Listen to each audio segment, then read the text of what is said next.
Imagine living in complete poverty, misery, and constant struggle. But here is the strange part.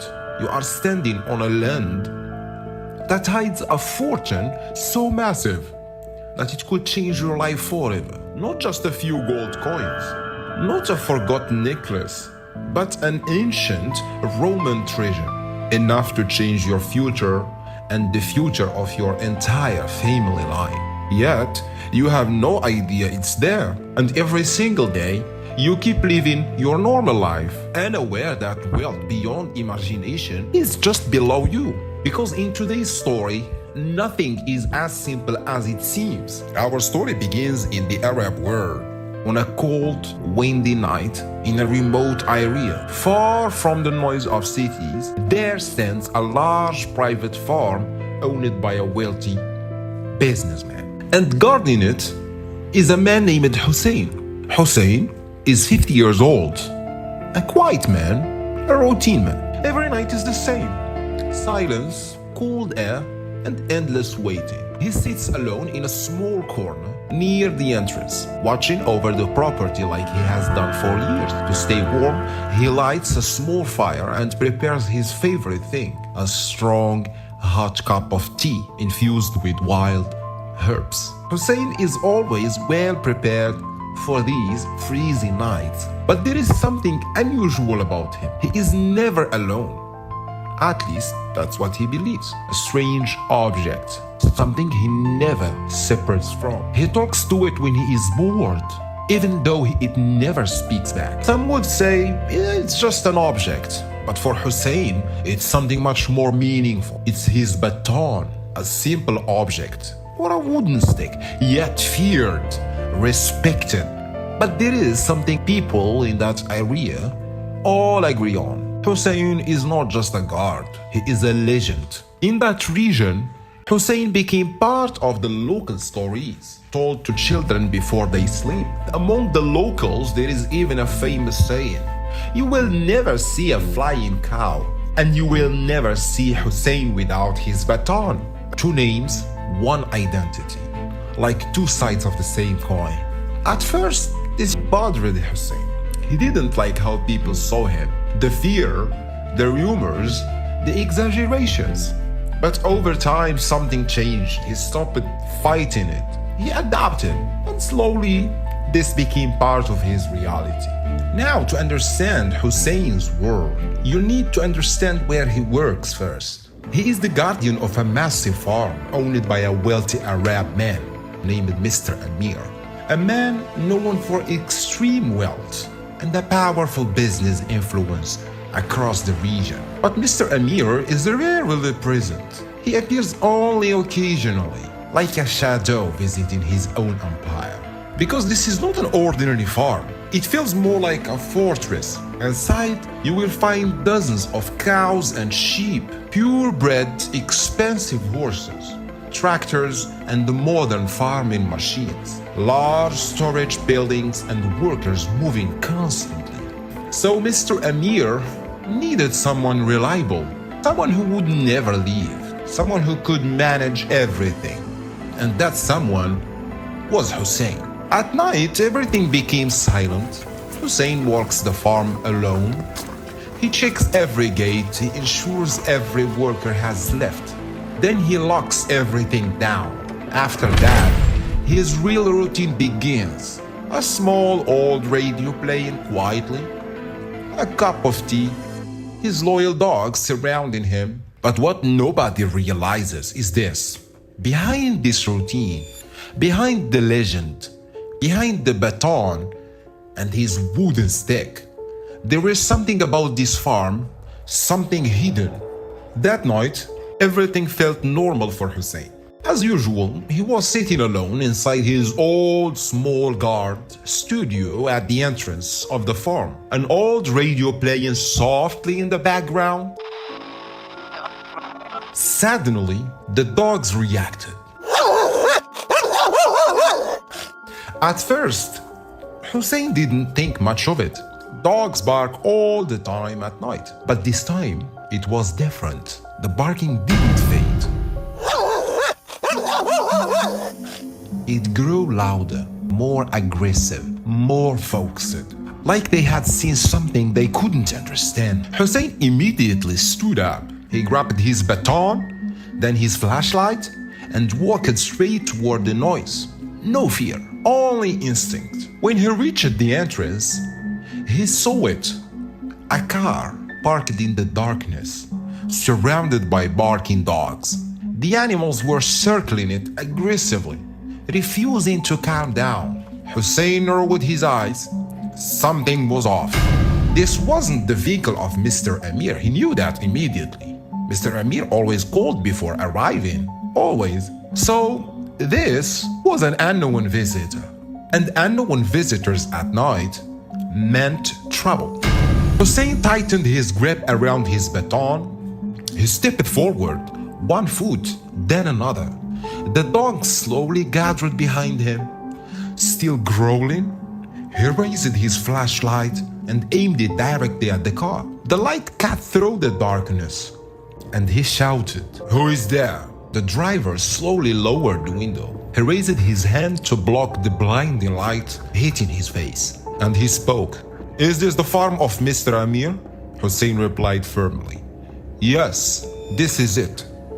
Then he added with cold confidence, "But Mr. Amir is not here. Only Hussein the baton is here." The tension increased instantly. The man inside the car squinted against the light. Then he said, "Please lower the flashlight and tell me when he will arrive." Hussein didn't move. Instead, he asked sharply, "First, tell me who you are." The silence between them felt heavy. The dog slowly gathered behind him. The man finally stepped out of the car. Slowly, he stood directly in front of Hussein and said calmly, "My name is Mansour." Hussein's expression changed instantly. He replied, "And what do you want at this hour?" Mansour smiled slightly and then he said, "Why are you speaking like you want to fight me? I'm just here to deliver an urgent message to Mr. Amir, and I would appreciate it if you gave me his contact." Hussein narrowed his eyes and kept silent. But this time, Mansour changed his tone. He stepped back, as if he had lost patience, and said, "Get out of my way." Then he turned toward his car. Hussein didn't react. He simply shrugged his shoulders, slightly uninterested, as if the situation wasn't important anymore, and he started turning back toward the farm entrance. But before Hussein could take another step, Mansour stopped, turned back, and said just one word, "The barn." Hussein froze. He turned slowly. "The barn? What is wrong with the barn?" The man stepped forward again, now serious, and said, "If you meet Mr. Amir before me, tell him this. You have a buried treasure in the barn." Hussein's eyes widened instantly. "What? A buried treasure? What are you talking about?" His grip tightened on the baton again. Mansour raised his hands calmly. "Calm down. Speak properly. Put down that baton and flashlight so I can explain this clearly." Then he continued, "I have known Mr. Amir for almost 2 years, and he told me about strange things happening around the barn. So I investigated." Then he dropped the sentence that changed everything. "And I found a strong evidence that there is a buried treasure under it." Hussein trying to process the words. Mansour pointed toward the farm. "Not just any treasure, a royal treasure, ancient, extremely valuable, and it's buried right under the barn, under the feet of the animals. And this is highly confidential.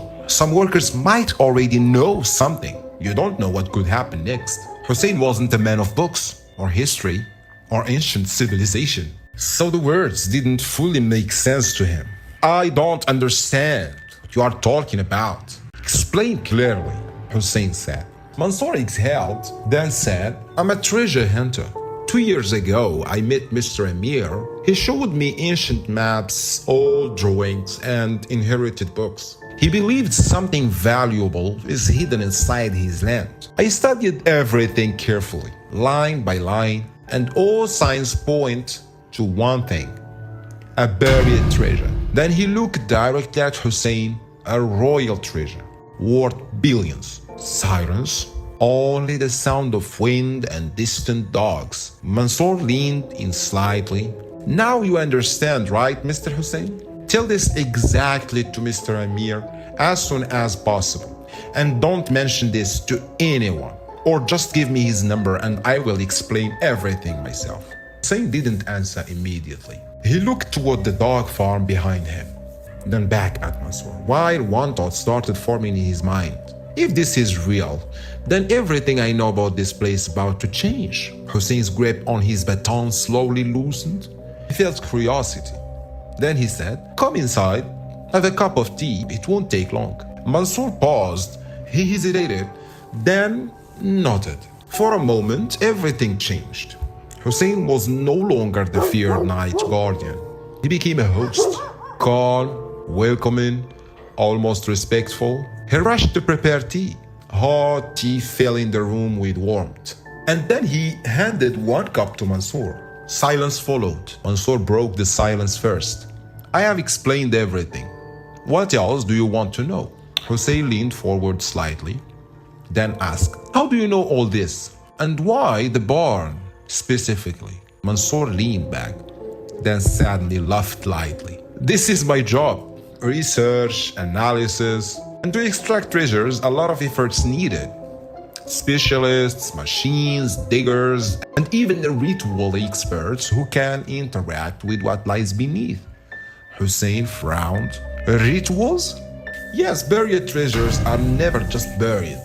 They are often protected by spiritual forces." Hussein stayed silent, trying to process everything. "And how much money will Mr. Amiri give me for helping him?" Hussein asked. Then Mansour dropped the number. "If this succeeds, you will receive at least $20,000 to $30,000. Hussein froze. For a second, his entire life flashed in his mind. Years of guarding, years of isolation, years of nothing changing. Then he whispered, "I have no future in this job." Mansour placed a hand on his shoulder. "Everything will be fine. I will make sure Mr. Amir is generous." Meanwhile, Hussein drifted back into thought, and silence slowly took over. Mansour pulled a cigarette from his pocket and lit it. As he spoke, he watched the smoke rise into the night air. He said calmly, "I know what you are thinking about, but I'm a man of my word. I cannot break the promise I made to Mr. Amir." Hussein interrupted quickly. "But no one will tell him except me. I'm the one guarding at night. The treasure will be split between us. Me, you, and your men. We are the ones who deserve it. Sometimes I see no difference between us and those dogs. I promise you, everything will remain secret. Mr. Amir will never know." Mansour remained silent for a moment, thinking, still smoking his cigarettes. Then he asked, "But what guarantees that no one will find out?" Hussein replied, "You just said it yourself. This is your job, and your team is professional. Once you finish, you will put everything back exactly as it was. No one will notice anything, right?" Mansour nodded. "Yes, that's true. That's obvious." Hussein continued, "So that's the only issue, and I think we already agree on it, especially since there will be no trace left." Mansour took a final puff of his cigarette, threw it on the ground, and stepped on it. "When we can start then?" he asked. Hussein answered immediately, "I have no problem. It depends on you. You can start tomorrow." Mansour shook his head. "No, tomorrow is not a good option. I need to come back and observe the area first." Hussein answered immediately, "Then let's do it now. What are we waiting for?"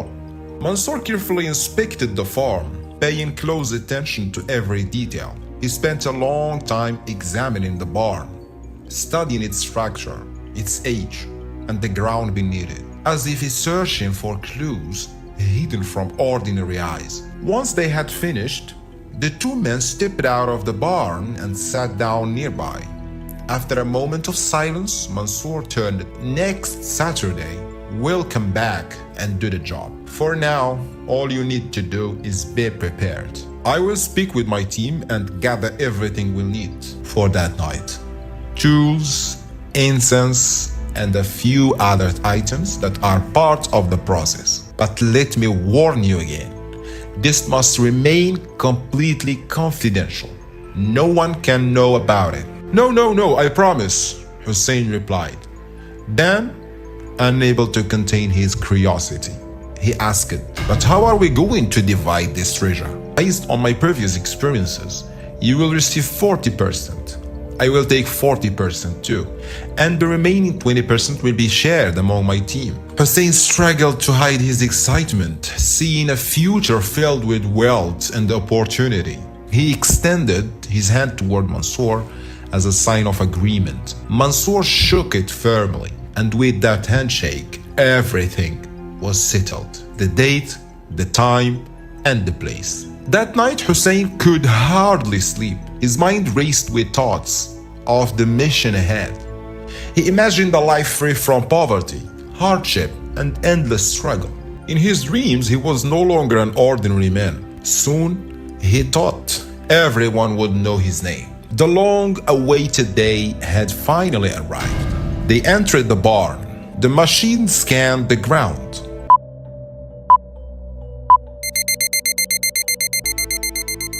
A strong signal. The exact location was marked. Then it's Jalal's turn. The religious man. A man with a thick black beard arrived and began sprinkling liquids and burning incense, muttering words under his breath. The digging point was confirmed. Then the order came. Start digging. The digger struck the ground. Again and again, the soil began to shift. Everyone was silent. Only the sound of metal hitting earth. Hussein sat behind them, watching and waiting, trembling inside. For Hussein, this was not just digging. This was escape, freedom, a new identity, a new life. He whispered inside his mind, "This is my way out." The digging continued, slow, steady, controlled. About 2 meters underground, but still nothing. No treasure, no signal, only dirt. Suddenly, the digger screamed. He dropped his tool, holding his hand in pain. Everyone rushed toward him. Panic. For a split second, they thought it was something else, something unnatural, something they couldn't explain. But then reality hit. It was just a simple digging injury, a mistake, nothing more. The injured worker insisted on continuing. He wanted to find the treasure himself, but they refused. Mansour stepped in immediately. "No, we'll replace him." Before anyone could react, Hussein grabbed the big axe. Everyone froze. Mansour looked shocked, but Hussein said firmly, "We don't have time, we need to finish this." Mansour raised his voice. "You must protect yourself first. You are the only one here who hasn't been spiritually protected." Hussein didn't stop. "We don't have time for that. We only have few hours left." Mansour became angry. "Hussein, don't ruin the mission. This is our specialty. We know what we are doing." Then Jalal, the religious scholar, intervened. Calm. Bring that powder. I will protect him. Then he can help." Jalal approached Hussein. He poured water over his hands, washed them. Hussein obeyed. Then Jalal told him, "Close your eyes." Then Jalal scattered an unknown powder over his face, reciting words no one fully understood. Hussein stood still, eyes closed, breathing steady. Strange silence filled the barn, and then everything stopped. Darkness fades, and suddenly the sun rises. Hussein hears a voice shouting, "Wake up, Hussein, wake up!" He opens his eyes slowly, confused, disoriented. "Where am I? What happened? The treasure, Mansour, the ritual, where are they?" The worker looks at him strangely. "Mansour? Are you okay? What Mansour are you talking about?" Then he looks around the farm. and freezes. Where are the animals? The cows, the sheep, and the horses? Everything is gone. Silence. Hussein slowly stands up, looks around. The farm is empty, completely empty. No machines, no livestock, even the valuables inside the main house. Gone. Hussein's mind collapses into realization. He wasn't a part of a mission. He was a part of a setup, a perfect illusion, a deception built around his greed. And in that moment, everything becomes clear. Greed didn't just blind Hussein, it destroyed the entire system around him. Because when desire takes control, even the strongest guardian becomes vulnerable. True power is not in strength, not in authority, not in weapons, but in the mind. Because the mind leads and the body only follows. So thank you so much for watching. This is our story. And now the real question is, what really happened to Mr. Amir? And what happened to Mansour and his team? And was there ever a treasure at all? Tell us your theory in the comments, and don't forget to subscribe for the next chapter.